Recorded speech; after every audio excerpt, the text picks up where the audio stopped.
Hi guys, how's it going? Welcome to episode 1 of a new Football Manager series. Have to give you a bit of an update of what happened with Aston Villa.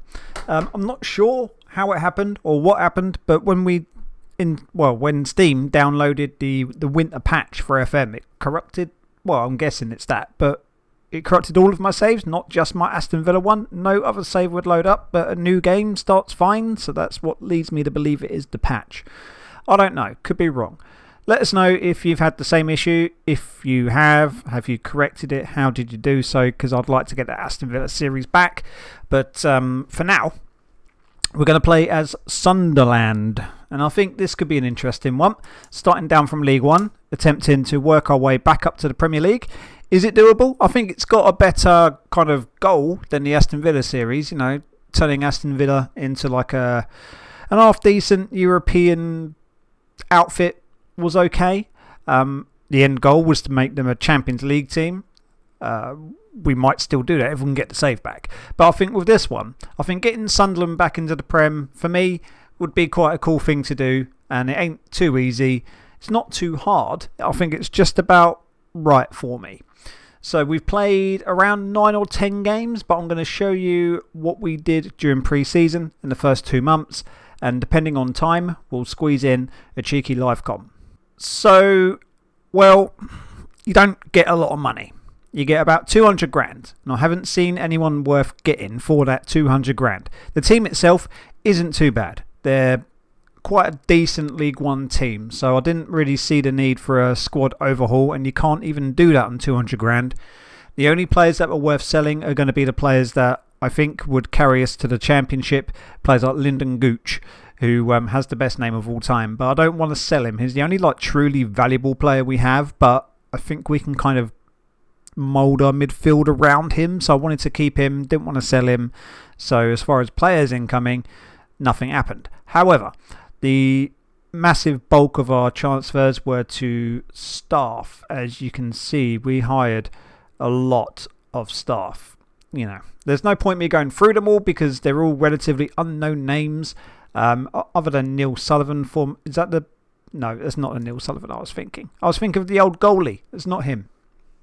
So there you go. That's all we've done during pre-season. And that has completely bossed our team, if you know what I mean. Look at all of these. Best in the League One. Other than Sports Science, we have the best backroom team in the league, which I think is pretty cool. We'll see how they compare to Championship teams if we get there. But I just like seeing all of those gold lines and gold columns rather than green. That is all good to me. Tactically, we are going with the Gegenpress 4-2-3-1 on positive and switching up to cautious or attacking depending on how the game's going. We haven't done anything special to this. As you can see, it doesn't even say custom Gegenpress. We've just used their in-game template for it. And yeah, the roles are as follows. So you've got a pressing forward, 2 inside forwards, advanced playmaker, BBM, ball winning midfielder on defend, wing back support, central defender defend, ball playing defender defend, wing back attack with the sweeper keeper on attack. It's been doing the business. It suits the squad quite well. They've got a lot of sort of stamina as well as cheeky little bit of passing, technical ability. So looking at the analysis and comparisons, Gegenpress would have been the way to go. If things start to go a little bit belly up, we will use a fluid counter attack. Yet again, as you can see, it's just bog standard. If we find ourselves needing to make changes every now and then, we can. Like, for example, one thing I've just noticed when we look at this, wing back automatic on winger support gets you a good connection. So potentially we could do that here, but there's no real need to. So there's tweaks we could make either way. No particular, player instructions. Set pieces, corners, we just go near post. And then just go near post. Corners, we're not too bad at. We do that on both sides. Long throws continue to be my weapon, to be fair. And it's not really a hidden secret, you know what I mean? You just set your taker to long and it causes chaos in the box. We've scored a fair few goals from long throws. We've had a few disallowed goals. We've earned a couple of penalties from it. Just do it. I think you've got more of a chance of getting a positive outcome from a long throw than without. Because if you go short, there's a danger of it being misplaced or caught on a counter. I mean, there's still a danger of being caught on a counter with the long throws, but I think the risk is worth taking. So that's what we do on both sides with our throws. And that is pretty much it. So let's have a look at the schedule and see how things have been going. So overall, really, really good. Pre-season was a breeze. We beat our second 11 and we had a bit of a mix in pre-season. We played a French team, a few English teams and a German team. The only bad result really was the 2-2 draw with St. Pauli. We then went through against Rochdale in the Carabao Cup on penalties. We beat Fleetwood in the Papa John's Trophy. We're currently top of our group, 2 out of 2. And we play Aston Villa under 23s, which is very interesting.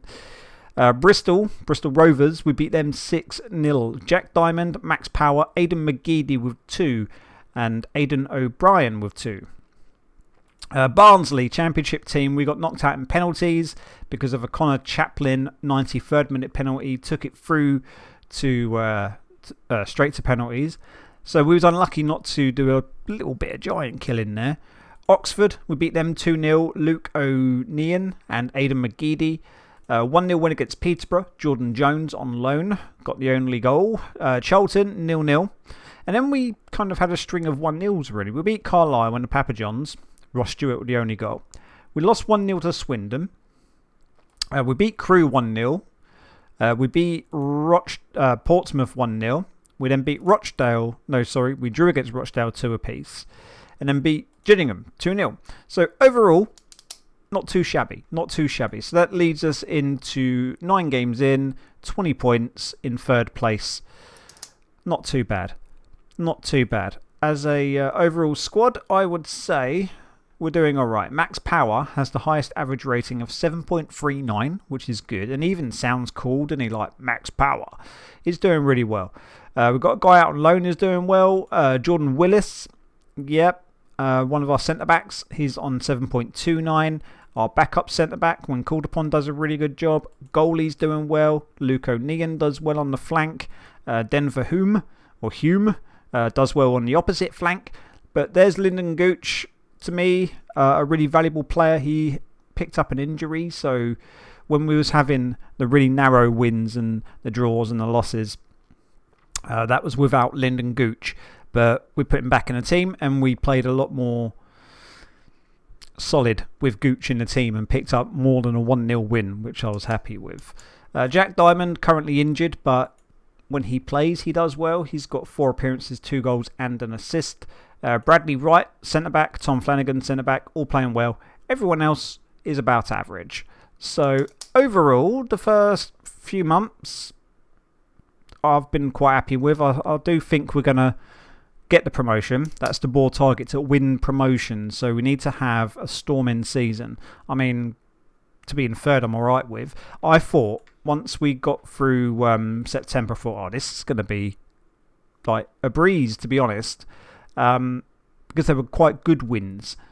These wins were all scrappy wins. So it was like a really good month and then a good month. Not a bad month. I did 1 defeat. Christ, we've had 1 defeat in the previous month. But these wins here were far more impressive and solid than these wins here. But that's because we were missing our 2 best wingers, Jones and Gooch. Now they're back in the team. I fancy us to start playing well again. I have had a word with O'Brien because as our main striker, 10 appearances, 3 goals. Not a fan. Not a fan. So I've told him to really up his game. And then we have Charlie Wick, I don't know, who's kind of hovering around. And I might start starting him as a target man to really change the role up front. Because when he come off the bench, I thought, O'Brien's pissing me off. Let's bring on Charlie. And he got a goal. Granted, that's the only thing he's done, but it just makes me kind of think we might have another option there. And how much cash have we got? Is it still 200? Well, £201,000. So we might possibly be looking for a new striker come January. We'll have to wait and see. So we're against Ipswich. Should be an interesting one. They're currently 9th in the league, but overall, this little column here is pretty good. A lot of people are pleased. So usually that's an half decent indicator that you're about to play well. But, you know, it's FM.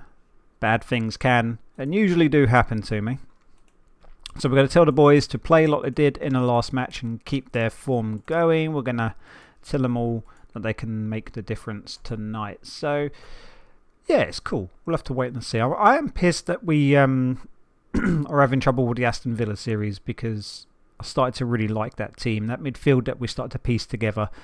Finally getting a European trophy. And then nothing loads after the patch, which is it's odd because I've never had that happen before.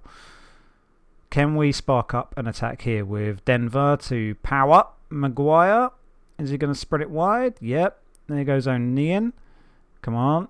Winchester comes to collect. We're trying to find a gap at the moment. It's not quite happening. Ipswich sitting very deep, but O'Neill's in the box. Gets the ball in. Ooh, bit of a kerfuffle. Still kicking off, but that is the end of the highlight. So a positive start, but you can see how many men deep they go. There goes the long throw. Little bit of chaos. Oh, and it almost led to a goal.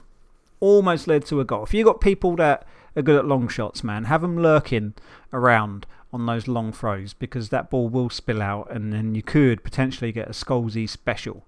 Just a nice little rocket from outside the box. It does happen. Long throws is my new favourite weapon. Jones has a knock, which is disappointing. He's only just come back off an injury. Our fitness is a little bit bad at the moment. So I'm going to tell them we're not happy with the performance. We weren't really doing much there, but I'm going to tell the attackers disappointed with quality of finishing, and he might well come off. But it's got rated at 7, which ain't bad. Jones and Gooch, after getting all that praise in the build-up to this, have been pretty poor. So let's have a look at bringing Jones off and resting that knock and bring on Ross Stewart, who's a really good replacement, in all fairness. Would a draw against Ipswich be the end of the world? I don't know. Let's encourage the team. Corner with power. Stewart. There we are. Set pieces. Sunderland are really good at set pieces. And those near post corners, that didn't really look like near post though, did it? He was aiming for the near post, but was it? Yeah, I guess it was. Yeah, good stuff. 1-0. 3 points would be lovely. Where does this put us in the league then? So, 3rd still. Okay. One of these two, Power or Winchester, could do with coming off. Let's make it Winchester. And then bring on Grant Ledbetter. And see if he can help keep that midfield nice and tight with some fresher legs on him. Thomas going long. Parrott, Bishop, Downs. Got to be careful here. Edwards. Oh, I'm not liking the look of the highlight, to be honest. There goes Parrott. Edwards again. Going wide. There goes the ball. Yeah, Troy Parrott. One apiece, and that's annoying because that's their first highlight as well. That is pretty irritating, not going to lie. And it was their first shot on target. Let's bring on Charlie because yet again O'Brien's been poor. How's he do with that roll there? Not that great. Target man attack. And let's try early crosses, direct passing, run at defence, be more expressive. Let's try to be a little bit more aggressive in these last, say, 10 minutes. Is anything going to happen? Or have we just done another draw? Yeah, looks like it. So 1-1. Does that keep us in 3rd? I mean, we should have been winning that. Does that keep us in 3rd? Yeah. Blackpool are close. We need Blackpool to lose. And they just drew with Wigan, so... Yeah, Interesting. So I'm going to play yet again the next couple of months. Well, I'm going to finish this month, then next month, and we're going to come back against the Cobblers in January. So if you're looking forward to this this series and you're impressed by this decent little start, only the 1 league defeat, which is good for me, to be honest, take it easy. See you soon. Peace.